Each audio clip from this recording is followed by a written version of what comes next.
continue dedicate ourselves to develop our technology, hopefully benefit patients down the road. Hey, you're watching NASA TV, on the air and online every day, on this planet and beyond.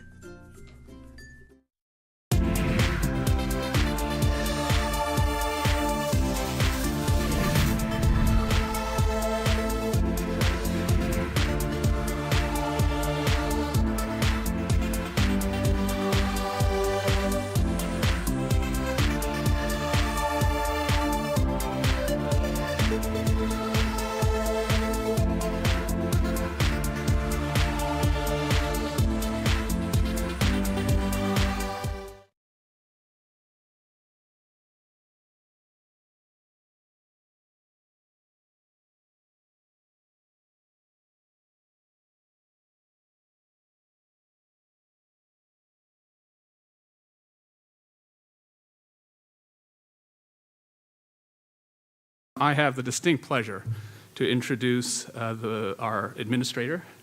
Administrator Jim Bridenstine was nominated by President Donald Trump, confirmed by the U.S. Senate, and sworn in as NASA's 13th administrator on April 23, 2018. Jim was elected in 2012 to represent Oklahoma's 1st congressional district in the U.S. House of Representatives, where he served on the Armed Services Committee and the Science, Space, and Technology Committee. Jim's career in federal service began in the U.S. Navy, flying the E-2C Hawkeye off the USS Abraham Lincoln aircraft carrier. It was there that he flew combat missions in Iraq and Afghanistan and accrued most of his 1,900 flight hours and 333 carrier-assisted landings. He later moved to the F-18 Hornet and flew at the Naval Strike and Air Warfare Center, the parent command to Top Gun. And as a reservist, he also flew counter-drug missions in Central and South America. After transitioning from active duty to the U.S. Navy Reserve, Jim returned to Tulsa, Oklahoma to be the executive director of the Tulsa Air and Space Museum and Planetarium. Jim completed a triple major at Rice University and earned his MBA at Cornell University. He has 3 children, as do I, with his wife, Michelle. And so please join me in welcoming our NASA Administrator, Jim Bridenstine. Thank you. Thank you so much. Absolutely. Dr. Eugene, too, thank you for that great introduction. Thank you for not just my introduction, but the introduction to the public of your really phenomenal center. And just to be clear, because we have 10 centers across the United States of America, this is the first time we've done this on NASA TV, and of course you get the opportunity to present Ames on NASA TV for the viewing public. But in the future, we'll do this at other centers, and we'll have other centers present their capabilities. I think it's critically important for all of America to understand ultimately the capabilities that we bring to bear for our country as NASA. And of course, each one of these centers is important in that capability. So thank you for your service. You're doing a great job. Ames is spectacular, as all of our centers are. And I know that it's difficult to put together a NAC at your center in particular, because it takes a lot of time and a lot of effort. But it's important for our country to see what we do, and this is a great thing for you to spend time and effort putting together, so we appreciate you very much. General Lyles, thank you for being the chairman of this critically important committee. As everybody in this room is aware, and I hope more and more people get to be aware, NASA has its history in seeking advice. In fact, one of the slides that you showed, Dr. Tu, you showed that we have our history as NACA, the National Advisory Committee on Aeronautics, going all the way back to the 19-teens. I don't remember what the specific year was, 1915. So that's a long time ago, well before NASA existed. But at the same time, it was an advisory committee on aeronautics, and it helped our country really establish itself as the preeminent airfaring country at the time, and now we are the preeminent spacefaring nation on the planet. So what this group does, the NASA Advisory Committee is it helps me as the NASA administrator and helps our agency ultimately be able to make good decisions that are in the best interest of our country, not only in aeronautics, but also in space, technology, discovery, exploration, and science, all of the things that are important for America to keep its technological edge in the world. So General Lyles, thank you for all of your service to this country, and of course your service here on the NAC, as you guys make excellent recommendations that we generally accept and sometimes don't. But either way, we want to get the best advice we can possibly get. And of course, going around the room, it was not lost on me or anybody else how much expertise there is here in this room. So thank you all for participating in this today. So when we think about what we're up against as an agency, and I'll just start talking about where we are right now, and ultimately some of the space policy directives that I have as the NASA administrator coming from the administration, coming from the president. So he has already signed and issued 3 space policy directives. The first one is our return to the moon. Space Policy Directive 1 says that the United States of America is going to the moon. Now, people have said, well, we've heard this before.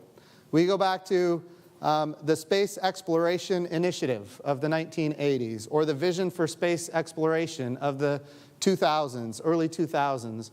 We've had other programs in the past where the United States said we're going to the moon, and then sometimes, I should say previously, other than Apollo, we've gotten distracted, budgets change, and we ultimately don't accomplish the objective. Well, in this particular space policy directive, there are some differences between what we're doing now and what we attempted to do back then. It starts with the fact that it specifically says that this time when we go to the moon, we're going sustainably. So it is on me to figure out how we get to the moon sustainably. In other words, we're not going to do flags and footprints again. We all look back fondly on Apollo, critically important mission for our country. But when it was over in 1972, and some would argue that it went a little longer with the Apollo-Soyuz project, but when it was over, we didn't go back to the moon. We left flags and footprints, and this time when we go, we're going to go to stay. We're going to go sustainably. That's in the President's Space Policy Directive 1. So how do we go sustainably? Well, we start by taking advantage of capabilities in this country that didn't exist even 5 or 10 years ago. We have commercial companies that can do things that weren't possible even just a few years ago. So we want to use those commercial capabilities that didn't exist to help develop this sustainable architecture. We also have, in the world now, more space agencies than we've ever had before, all over the world. And we want to partner with our international partners to have that sustainable architecture. And because of our commercial partners and our international partners, there are things happening that enable us to get to space in a way that we haven't been able to get to space before. The idea that we have reusable rockets. The idea that you can launch, imagine if you flew across the United States, you flew here to Ames in a 737, and when the mission was over, you threw the airplane away. How many of you would have flown here? It wouldn't have happened. But when you can reuse an airplane, we can drive down the cost and we can increase access to aviation. And now, we're on the brink of driving down costs and increasing access to space, which gives us new capabilities that we didn't have before because of reusability. We also want to make sure that if we're going to go to the moon sustainably, it's not just about reusable rockets, which are impressive in themselves, but we want reusable tugs to go from Earth orbit to lunar orbit. We want space stations around the moon that can be there for a very long period of time. And we want landers that go back and forth from that space station, or eventually space stations. We want those landers to go back and forth over and over again, reusing the landers themselves. This ultimately is how we create this architecture for a sustainable return to the moon. So in this particular case, Space Policy Directive 1 says that we're going back to the moon, we're going sustainably, we're going to utilize our commercial partners, we're going to utilize our international partners, and there's another piece here that's unique, never been done before. It's never been our policy as a country before. But the policy is this: we're going to utilize the resources of the moon. People say, well, what resources are on the moon? Well, from 1969, when we first landed on the moon, all the way up until 2008, we believed the moon was bone dry. And in 2008, a discovery was made by India that NASA then corroborated, and in a massive way. We now know that there are hundreds of billions of tons of water ice on the surface of the moon, especially at the poles. Well, what does that mean? Water ice represents life support. It's water to drink, it's air to breathe, oxygen, and of course, if you crack water into hydrogen and oxygen, it's also rocket fuel, the same fuel that's going to power the SLS, the same fuel that powered the space shuttles, Wayne. So this is a great opportunity for us as an agency to say, look, there are right now resources on the moon. We want to be able to prove out in situ resource utilization, using the resources of the moon to do more on the moon than we've ever been able to do before. So that's another change in our policy as a country. So all of this is very positive. The other thing that's important, when we think about how do we get more access to more parts of the moon than ever before, we talk about the gateway. The idea that we're going to have this space station. And I want to be careful because when we talk about a space station, people think about the International Space Station. This project that took all of these years to build, and of course, it's massive, and that's really not what we're doing with the gateway. What we're doing is we're putting a much smaller device in orbit around the moon that's going to have access by humans, but it's also going to be maneuverable. It's going to have solar electric propulsion. It can not only stay in that near rectilinear halo orbit where it can be for a very long period of time without burning any station-keeping fuel. In other words, a sustainable long-term mission in that orbit. But with that solar electric propulsion, it can also go to the L1 point and the L2 point and give us more access to more parts of the moon than ever before. Like I said, from 1969 all the way up until 2008, we believed the moon to be bone dry. Why is that? Well, that's because in the Apollo era, we went to just a few portions of the moon, in the equatorial regions. 6 missions, all critically important. But they did not give us everything we needed to know about our nearest neighbor, the moon. So we want to retire risk. We want reusable architectures. We want to use that, in essence, space station in orbit around the moon, the gateway. We want to use that to get to more parts of the moon than ever before. And this entire architecture needs to be published. It needs to be public. The interfaces, we want interoperability. Whether it's the power or the docking, we want everybody to look at it, whether you're a commercial partner or an international partner. If you want to build your own landers, we want you to build your own landers. And we want you to be compatible with our architecture between Earth and the moon and in orbit around the moon. We want you to be compatible. We want to be able to do more than we've ever done before. And so what we're going to do is build this critical infrastructure on and around the moon. So Space Policy Directive 1 is a big order.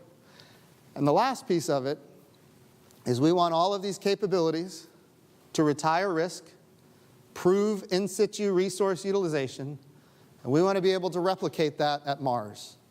We talk about the gateway. Yes, it is true, the first gateway is about the moon. We want more access to more parts of the moon. We don't want to miss hundreds of billions of tons of water ice again. We don't want to miss that again. And we talk about what other resources might be there. We don't know. There could be trillions of dollars worth of platinum group metals. We know that there are, and I'm not saying there are, I want to be clear, but we know that there are rare earth metals that are extremely valuable. Well, they're not earth metals at all. They're asteroid impacts. And you know this because down at Arizona State University, you have the biggest archive of meteorites in the world. Those rare earth metals are asteroid impacts, and we know that the moon has had lots of asteroid impacts just like the Earth. But the moon doesn't have an active geology, and it doesn't have the hydrosphere that we have, which means those deposits could be just sitting there as they did a billion years ago. We don't know. I'm not saying that they are. But to the extent that they exist, we need to be actively working to make sure that we find them rather than somebody else. So that's really utilizing the resources of the moon and then retiring the risk, proving the capabilities, understanding human physiology. We know what happens when astronauts go into orbit, go into a microgravity environment for a period of 6 months to a year. We've proven that out on the International Space Station, which has been an extremely successful project for the United States of America and all of our international partners. We've seen it. We know that astronauts will lose 1 to 3% of their bone mass per month. We know that their neurovestibular systems will, when they come back into a gravity well, will take a bit of time to ultimately be ready for them to do activities like drive or ride a bike, do those kind of activities. And we know that the cardiovascular system gets deconditioned.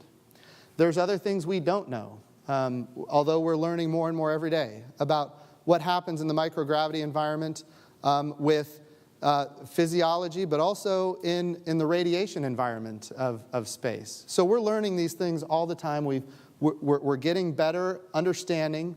But the question is this: do you want, for the first time, when we send somebody on a 7 to 9 month journey to Mars, do you want them for the first time proving all of this, all of the physiology challenge and proving that we can mitigate the physiology challenge? Do you want them proving that out on Mars, where your next opportunity to come home is 2 years away?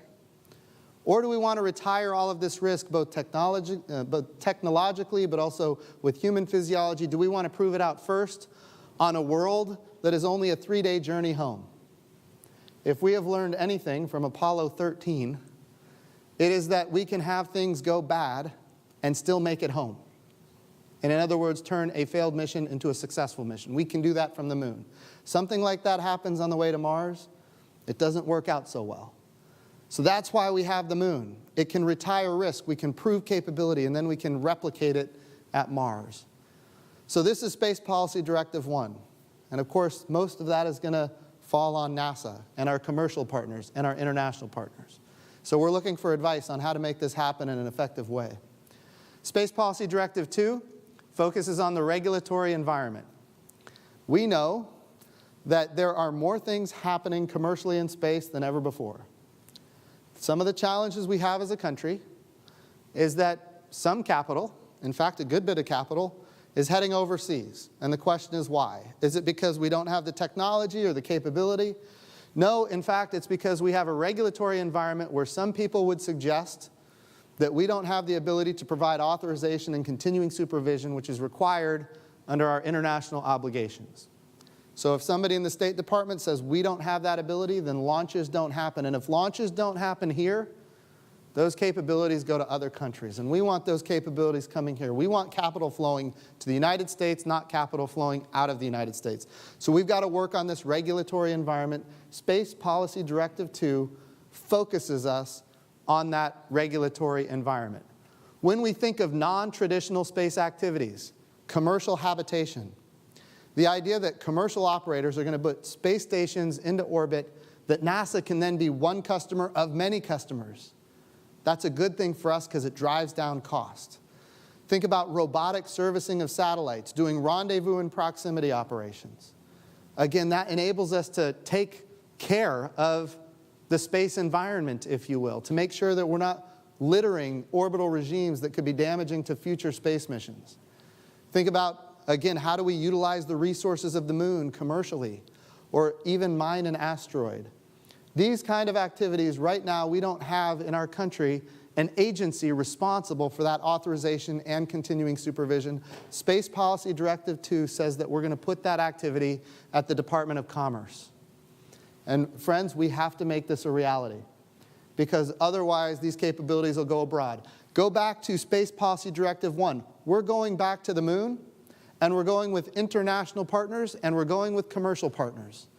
But how do we get those commercial partners to be commercial partners if instead they're taking their money overseas?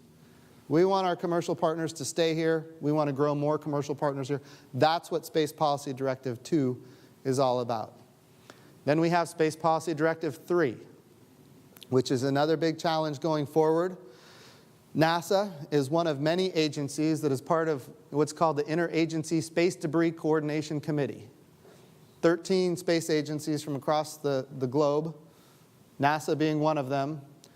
This coordination committee has said that every 5 to 9 years we're going to have a collision in low Earth orbit similar to the Iridium Cosmos collision that we saw in 2009. That one collision resulted in thousands of pieces of orbital debris that is trackable. That means there's thousands more pieces that are not trackable. When I say trackable, we're talking about 10 centimeters or larger. Well, with all of this debris, that puts low Earth orbit in jeopardy. And of course, there's other activities happening in low Earth orbit, including in 2007, one of the nations of the world, and I'm not going to mention who it is here, but everybody here knows who it is, launched a direct ascent anti-satellite missile and knocked out a satellite of their own in low Earth orbit, resulting in a debris field that we are still dealing with today as an agency and as a nation. So this is resulting in a cluttered space environment, and we've got to make sure that we're protecting space, not just for our generation, but for generations to come.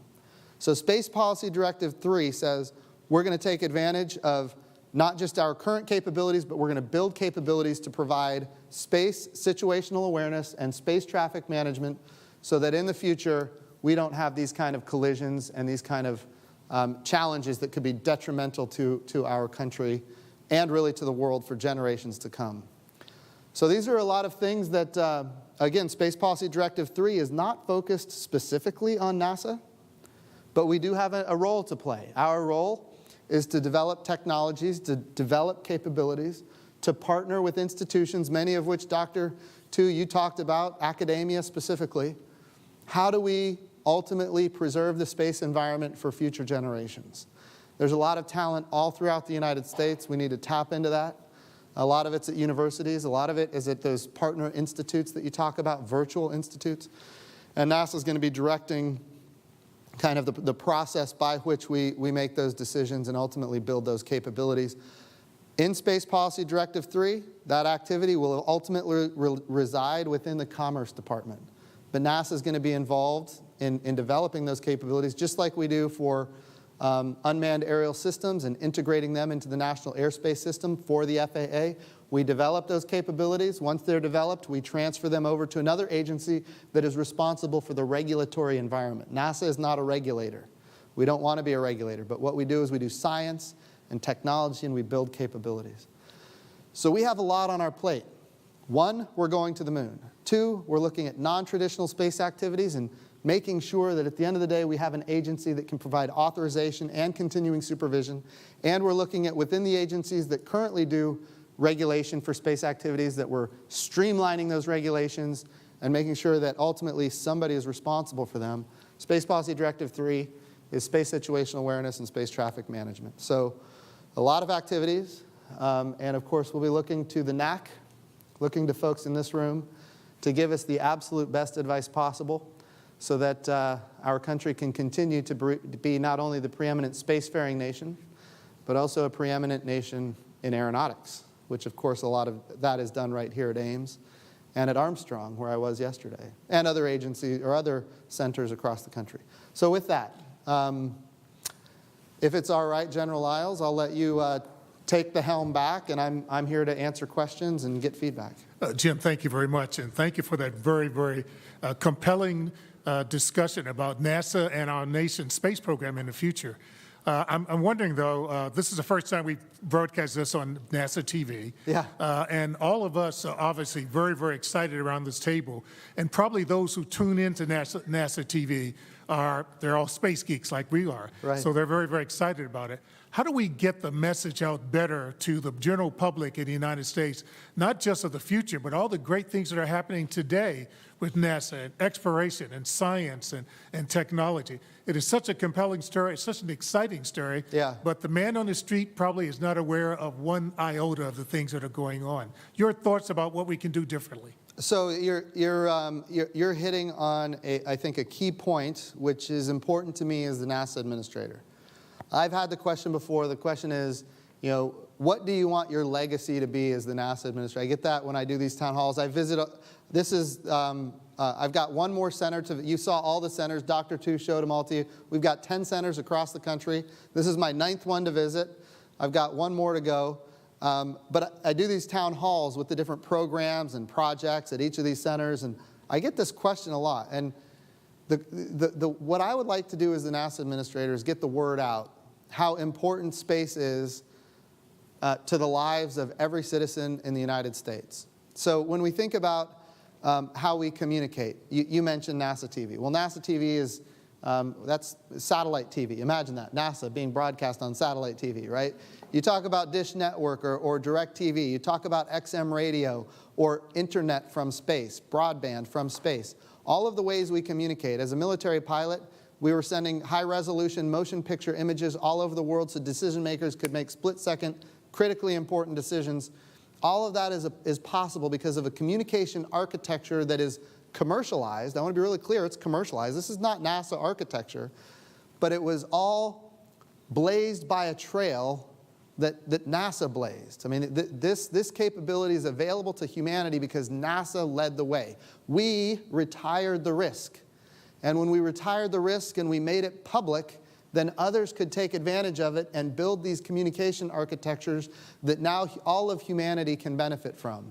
So I think that's a wonderful thing. The way we navigate, people are familiar with GPS, the way we produce food.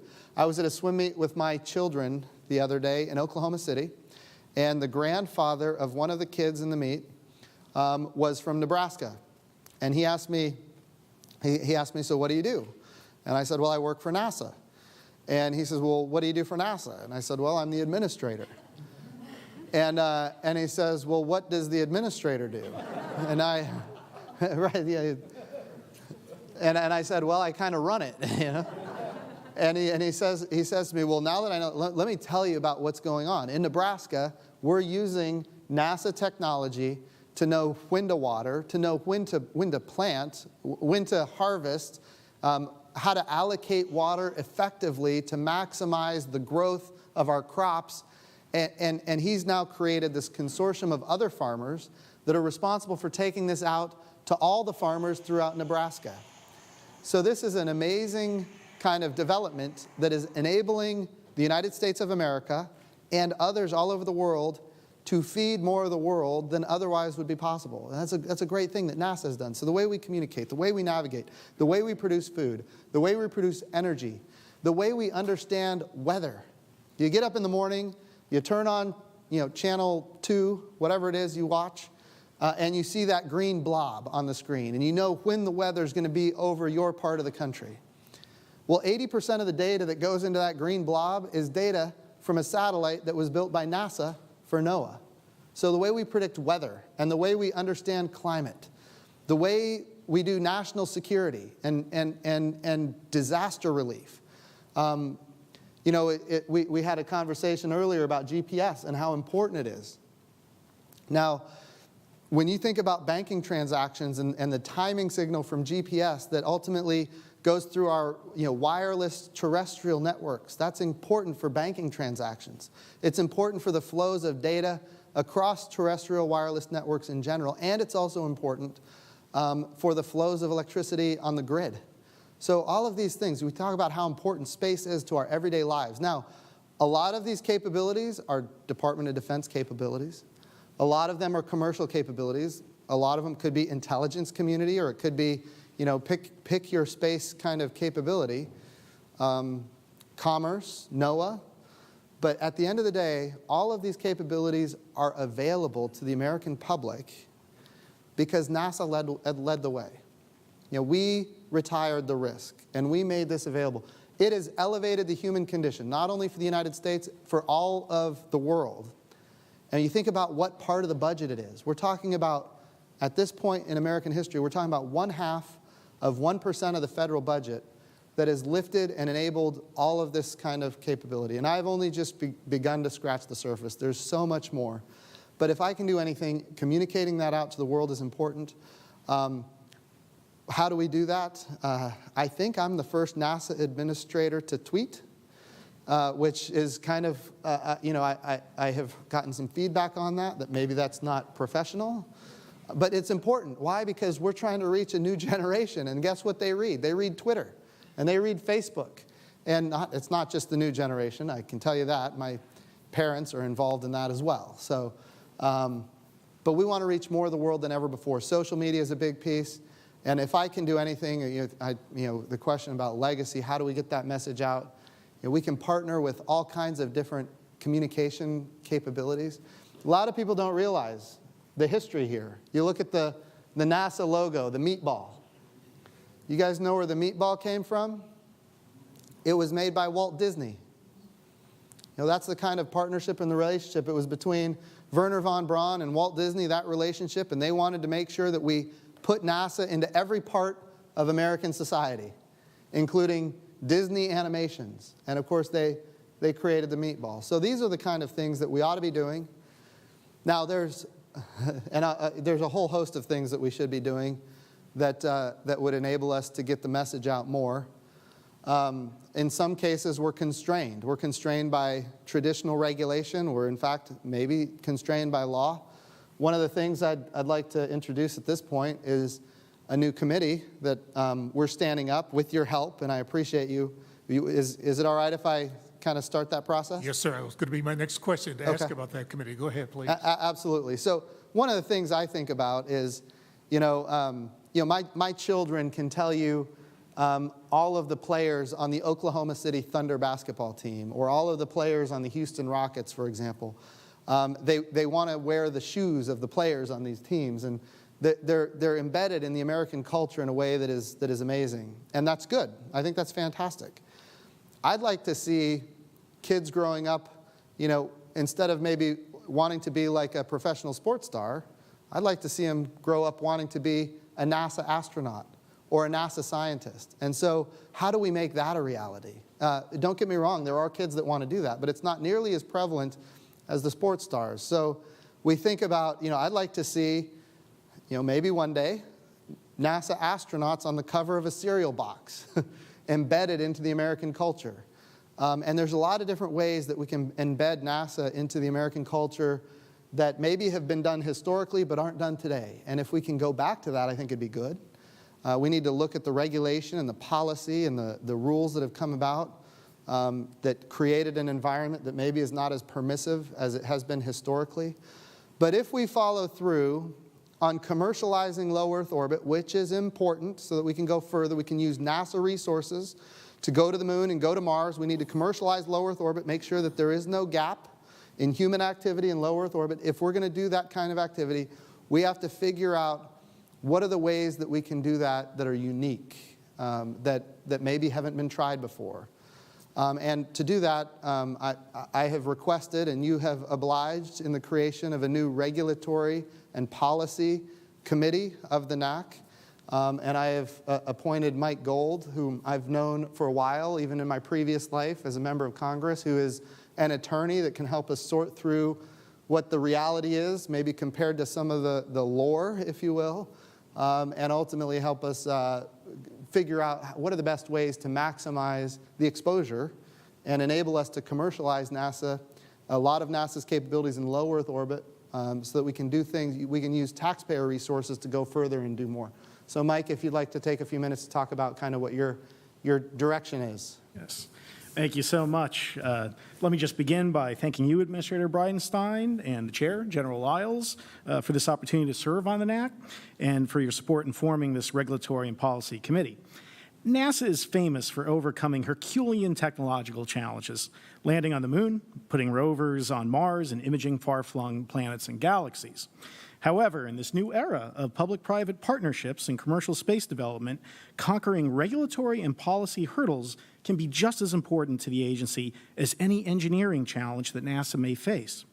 Therefore, the purpose of the Regulatory and Policy Committee will be to target and tackle barriers to achieving NASA's goals by providing expert, independent, and creative advice to the Council and the Administrator. There are a wide array of issues that the new committee will address, and I expect the list to evolve over time, but I wanted to take a minute to describe the initial topics that the Administrator has asked us to explore. The first set of issues relates to the International Space Station and private sector LEO operations. NASA must be free to do what it does best, to push the envelope of the final frontier, and more specifically, leveraging the SLS and Orion, execute SBD-1 and return to the moon. To effectively accomplish this goal and to eventually move on to Mars, the private sector must partner with the agency to commercialize LEO. Establishing a business case in LEO that is sufficiently robust to support a free-flying space station will not be simple or easy. As Bill Gerstenmaier has stressed many times before, the greatest challenge private sector companies face is finding ways to bolster true commercial demand for human spaceflight and LEO. As always, the ISS remains a critical asset and will play a vital role in serving as a laboratory not only for science, but for testing and building new business cases and commercial activities in LEO. However, for this to occur, obsolete rules and regulations must be reviewed and revised. For example, the Regulatory and Policy Committee will assess how to free American astronauts to fully support commercial activities on the ISS. American companies should not have to turn to Russian cosmonauts to execute commercial operations. When new industrial substances are created, commercial experiments conducted, or even advertisements filmed, American astronauts should lead the way. Speaking of astronauts, the committee will examine giving the freedom to pursue endorsements and other media opportunities. Our astronauts are American heroes and deserve to be treated as such. Can I pause you right there? Please. So one of the reasons I think that's important, I mentioned the cereal box earlier.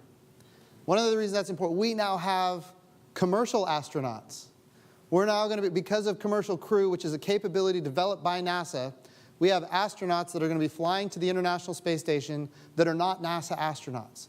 We've got a Boeing astronaut, and eventually we're talking about having a SpaceX astronaut, and even maybe not astronauts at all, but folks that are going for other purposes. They could be going for science or developing capabilities, or they could be going simply for tourism.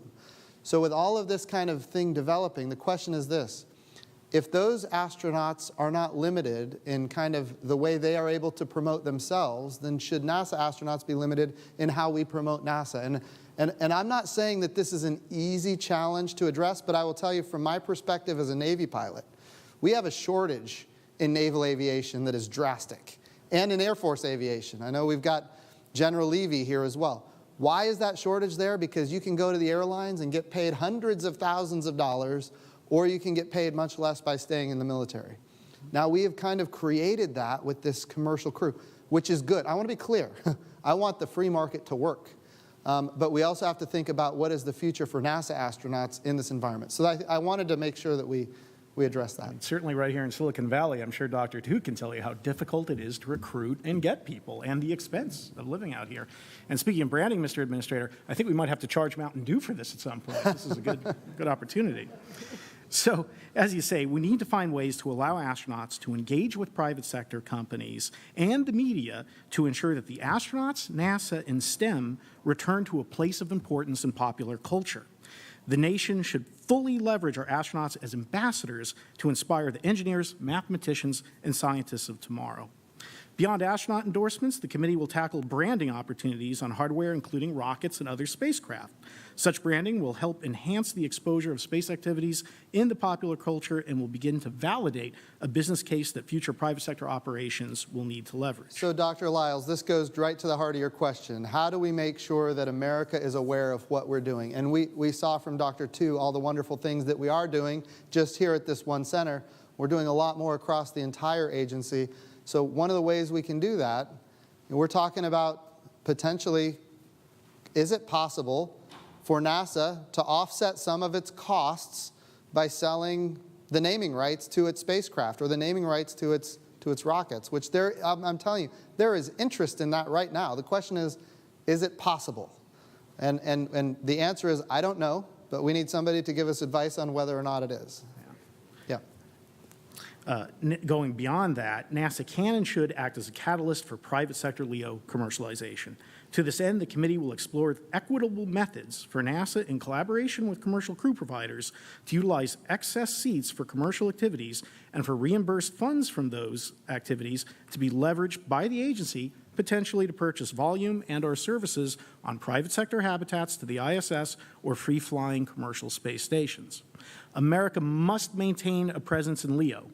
The country is still experiencing the pain of human spaceflight transportation gap.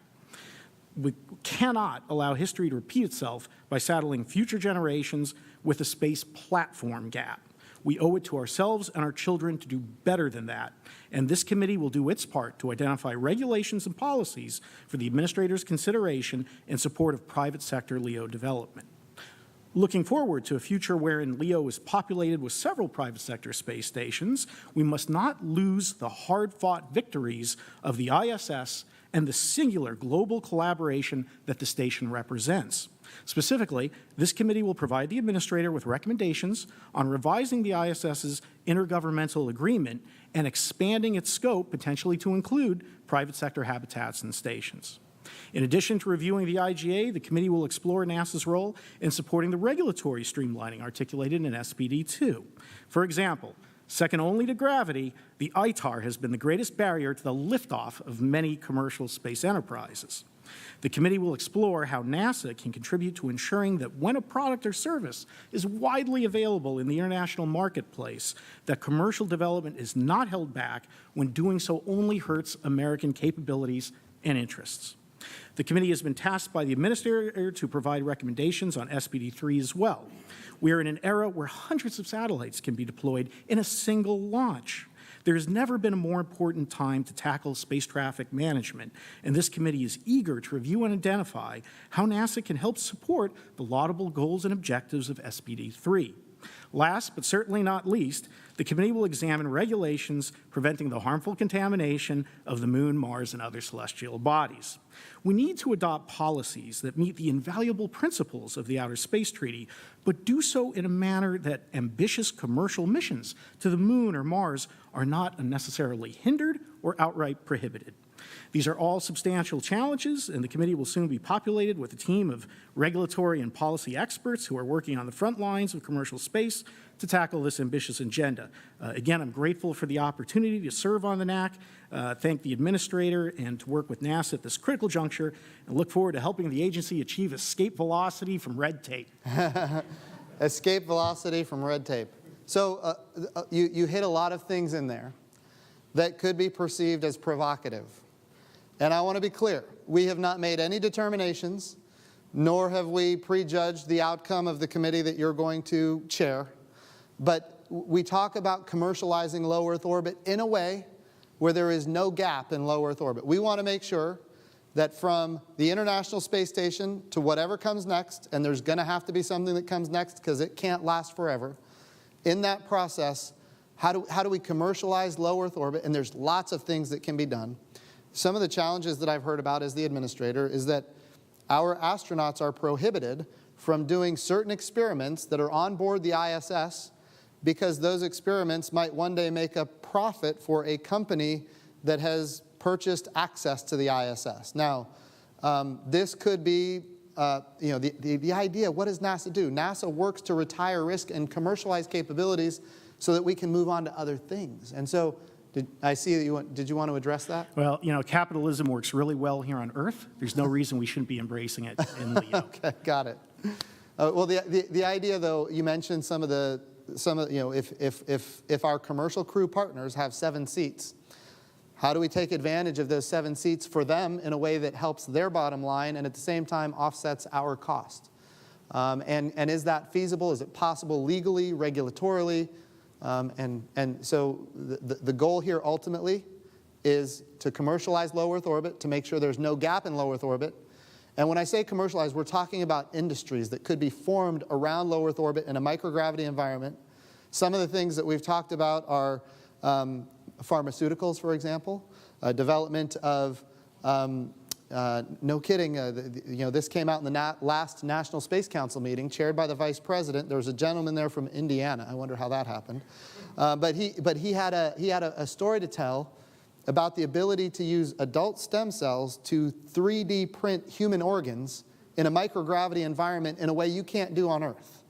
And if we can prove that capability out on the International Space Station and then use that as part of the market that can keep that commercial capability going, maybe even outside the International Space Station or on the International Space Station with offsets to cost, those are all good things for our country. So, I would say, Mr. Administrator, that I believe in this. I've worked my entire life on these commercial activities. It will happen. The question is, will it happen in America? And this committee will be committed to developing policies that make it easy, that will facilitate it happening here, because if we don't take these actions, just like you're describing with other policy and regulations, it will go overseas. That's great.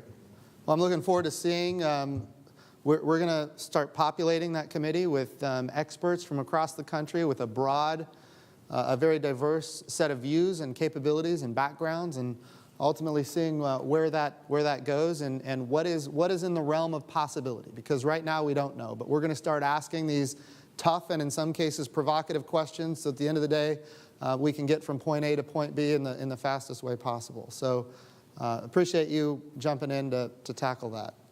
The other Jim, thing I feel very, very positive Yes. about the ability of Mike's committee and the whole council to really take on these things very seriously. No pun intended. I think the stars are aligned right now. You mentioned obviously SBD 1, SBD 2, SBD 3, but also the National Space Council and the User Advisory Group as part of that council. If I look at the tasking given from the White House to the Space Council and User Advisory Group, they're right along the same lines of tackling those barriers, those policy, those regulatory issues that are getting in the Yes. way. So the stars are aligned. I think we can have nothing but success ahead of us. And you also serve on the User Advisory Group of the National Space Council. Yes, sir. So you're going to get a very unique perspective that you can bring to us on I it. am. I'm flunking retirement badly, but I'm going to get it. Okay, well, good. So to that point, I want to also talk about something else that's important for our country right now. We have had, in the history of our country, we've had national space councils in the past. They have not always been effective. I'm here to tell you that as far as I can tell, the one we have right now is being very effective. And of course, they're appointing great people to serve on the User Advisory Group of the National Space Council. So I'll just kind of define for maybe some people in the room that are not aware what that is. NASA is not the only agency that's involved in space. And of course, the Department of Defense people are familiar with, the intelligence community people are familiar with, but the Department of Transportation is involved in space as well, from the FAA Office of Commercial Space Transportation. The Commerce Department is involved in space now with NOAA and other regulatory capabilities that they have. And of course, under Space Policy Directives 2 and 3, they're going to be a lot more involved in space. So all of the heads of these agencies, the secretaries of these agencies, serve on the National Space Council, the Secretary of Defense, the Director of National Intelligence, the Secretary of Transportation, Secretary of Commerce, of course the NASA Administrator, and others. And we collaborate on ultimately what are the policies that will enable the American space enterprise to remain preeminent. And of course, in this particular case, the council is chaired by the Vice President of the United States, who is very actively engaged. He has visited Kennedy twice, visited Johnson twice, visited Marshall and JPL. He's taking a personal interest in this. And everything I just mentioned is specific to NASA, but he's done a lot more that includes the interagency. So we're in great shape. I'll also say on that point that, that we've got great bipartisan support in Congress. The President's budget request increased NASA by $1 billion. When you have a 19-point-something billion dollar budget, $1 billion is a lot. And even before I got here to go advocate for that new $1 billion, Congress had plussed up NASA by $1.7 billion. So this is strong bipartisan support from the administration. Part of what I hope this group can achieve is making sure that NASA remains apolitical, remains bipartisan, so that this is good for our country in its entirety, and not focused on things that can divide us, but things that can unite us, and being able to do more than we've ever done before. So, General, I'll let you open it up to others. Other questions and comments from the council members? Yes, Amy? Good afternoon, Mr. Administrator. I would love to hear your thoughts about how you see the role of the agency in preparing the STEM workforce of the future, not just for the agency, but really for our entire country. Wonderful question. So there was a time in my life before I was in the House and before I was the NASA administrator, I ran a nonprofit, Tulsa Air and Space Museum. And it was a great opportunity for me to see firsthand how NASA, uniquely, can impact the lives of children. So, and not just impact their lives, but really kind of change the direction of their course. And the reason I was so interested in that, even to lead this nonprofit museum, when I was young, I think it was the summer after my 5th grade and before my 6th grade year, I had the opportunity to go and go to a summer camp where I got to manipulate and play with a wind tunnel. And it really, I learned about Bernoulli's theory, and I learned about the camber of a wing, and lift and drag, and all the fundamentals, and how to make those things change by changing the shape of the wing. I learned that the summer between, I think it was the summer between my 5th and 6th grade year. But, at that point, it was in my mind from that point forward that I wanted to be involved in aviation. And so, in fact, in those days, I had a picture hanging on my wall of a NASA. And in fact, it was a multi-agency kind of program, DARPA and others. But it was an X-29, a forward swept-wing aircraft. And all I knew back then is that this thing looked really cool, and I had to put it on my wall. And I did. And as I grew older, I started learning about why would we ever want to prove out a forward swept-wing aircraft, and learning about the trade-off between maneuverability and stability. Like you can have both, but you can't have both at the same time. And ultimately the idea that the more maneuverable you make an aircraft, which is what you get with a forward swept wing moving at high speeds, the more you're not going to be able to control it as a pilot. And in fact, it wouldn't be controllable. But because of NASA technology and NASA investment, we were able to create flight control computers that actually could control it. And at the same time, forward swept wings flying at that speed, it was an F-5 airframe, but with that forward swept wing, it would go sufficiently fast to where it would actually come apart under normal circumstances. Well, at the time, early 80s, maybe late 70s, really when it first started, the development of composite materials where you could actually strengthen the wing much stronger than it would otherwise be and not pay a weight penalty. So the forward swept wing gave us, composite kind of capabilities. It gave us flight control computer capabilities. And I started learning about these things and wanting to know more. And eventually I came to the point in my life when I graduated from college, I was interested in maybe, I was interviewing for, investment banking positions and consulting positions, and didn't want to do any of it. I wanted to be in aviation. And I wanted to be in aviation because of these experiences I had growing up, whether it was the wind tunnel or the X-29, or might add something to do with the movie Top Gun as well. I don't remember. But at the end of the day, these are the kind of things that inspire children to do different activities that are good for the country. And if we as an agency, look, if we want to inspire that next generation for STEM, which I think is critically important for the good of our country, NASA has to do stunning things. That's why I'm a big believer in the X-plane capabilities that we have as a nation. We can do computational fluid dynamics and see kind of, what happens on a computer. But at the end of the day, if you can fly an airplane and kids can see that airplane fly and they can put that poster on their wall, that's how you get folks excited. And by the way, that's all critically important as well. It's not just for the STEM, it's also for the development of technology. So I'm a big advocate of NASA's STEM mission. And in fact, if you spend 5 minutes at the headquarters asking people, why do you work for NASA? They can give you all sorts of things that happened in their past that made them want to one day work at this agency. And one of the things, depending on the age group that you talk to, everybody remembers where they were when Apollo 11 landed on the moon. And that has been monumental for so many people that work in the STEM fields in this country, including people that are sitting around this table right now. So look, NASA has a big role to play here. We need stunning achievements. We need to do things that are cool, and we need to make sure that we're communicating that to the previous conversation, communicating that to the world. We talked about the potential, is it possible for us to sell the naming rights on a rocket? Why would we want to do that as NASA? Don't get me wrong, we want to brand NASA. But why would we want to sell the naming rights? Well, because then those private companies can then embed in their marketing campaigns NASA. We can embed NASA into the culture and the fabric of American society and inspire generations of folks that will create those next capabilities to keep America preeminent, not only in space, but in science and technology and discovery and exploration. So thank you for that question. Other questions from the council members? Yes, Minnie and then John. Thank you, Mr. Administrator. Yes.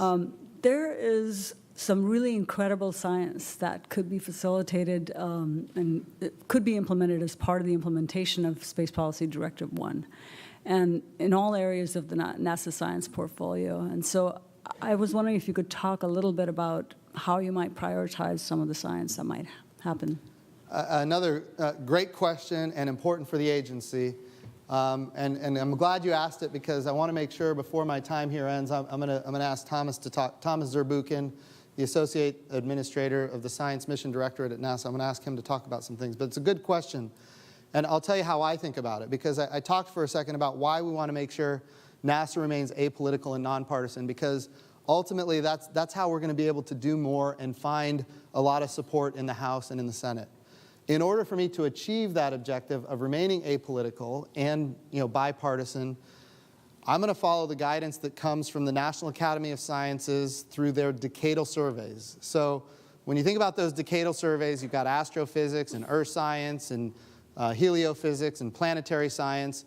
We're going to follow the guidance of those decadal surveys for the purpose of making sure that we are dispassionately going the directions that the science community wants us to go as they have reached consensus, which is that's the purpose of doing that. Now, as you mentioned the moon, you mentioned Space Policy Directive 1, that means we're going to the moon, and how does that relate to science? Well, there is a history at NASA where what you do at the moon is not science. It's part of the Human Exploration Mission Directorate, and science is everything other than the moon that goes either beyond the moon or maybe back to heliophysics, et cetera. All of that being the case, we need to think kind of transdisciplinary, in a transdisciplinary way, about what science is at the moon. Because again, 1969 to 2008, we thought the moon was bone dry. What else do we not know about the moon, and how much can we learn? So we're going to be looking at those decadal surveys and having them inform the direction that we go. But ultimately, we need to be clear that there is a lot of science at the moon that we have yet to understand. And so I'd like to, one of the things that we're going to do, not today, but in the future, and I wasn't planning to talk about this necessarily today, but I will. Anyway, we'll make some more news today, why not? We're going to eventually get to a point where we're going to stand up a committee within this group that is focused on science at the moon specifically. And the reason we want to do that in a collaboration between human exploration and science is because there's a lot of synergies here that maybe historically haven't been optimized. So if you'll talk for a second, Thomas, about that. Thank you so much. Just like you, I believe the moon is a body of the solar system that's worthy of exploration by itself. Why would it be the only body that's not? Right. Right. And for me, that never made sense. And needless to say, there is important information in the last decadal even of the planetary sciences that pointed to questions at the moon that we have no clue about what the answer is. Some of them are related to the entire water cycles, the multiple sources of water, and so forth. What's also important is once we unlock the opportunities on the surface of the moon or near the moon as part of the gateway or the other infrastructure that's there, we can answer questions in other disciplines that cannot be answered in any other fashion. And I want to remind the listeners that there is a window in the electromagnetic spectrum we've never seen, we've never listened, and that is very low frequency radio astrophysics. That the Earth is too noisy, the sun is too noisy. So we want to make those observations on the backside of the moon when it's dark. See, the sun is and the Earth, all the noise is shut off by the moon. So that's a real opportunity. There's other questions like that, and the committee that you're referring to will look at both science off the moon, but also science that can be addressed using that infrastructure near the moon and on the surface of the moon in a multidisciplinary fashion. In every one of those disciplines, we're aware of questions for which this kind of investigation is very much worth the investment. And yes, we want to look at the National Academy's decadals to help prioritize that. But it's something that we really want guidance from the broader community.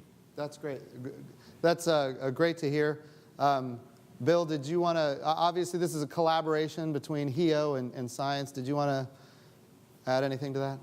You know, I think, again, you'll get a chance to hear when the committee chairs get up and talk a little bit. We did a joint Human Exploration Operations Committee with the Science Committee meeting yesterday, and there was a really good exchange between those two committees on exciting ideas. They can use the facilities of the Gateway, they can do surface activities, the science that can enable, and that synergistic action back and forth was really, really positive. I think you'll get a chance to hear some recommendations and some findings later today from both of those committees on what they heard from that discussion. But I think this is a really rich environment for us. Together, teaming together, working together, we can achieve much more than we could individually doing exploration or doing science alone. But by doing exploration and science together, it's a much, much richer way of doing activities in space. That's great to hear. General? Jim, we'll take one more question from John Borghese, and then we'll do a wrap-up here before we lose the air. Okay. Thank you, Administrator, for your discussion on space policy. And that we want to maintain our leadership in space. We're also leaders in aeronautics as well, shown by our $187 billion of exports of aerospace material. And that's due, in large part, due to NASA's innovation over the last several years and the continuing innovation they're doing in supersonic research as well as unmanned air traffic management and air vehicles. Can you describe a little bit about the policy for aeronautics as well? Yeah, no, that's an important point. I'm reminded frequently that the first A in NASA is for aeronautics specifically. We talked a little bit about some of the X-planes, especially, well, the X-29 historically, but right now we're doing the low boom flight demonstrator so that we can fly across the United States in a fraction of the amount of the time. And while there will be a sonic boom, we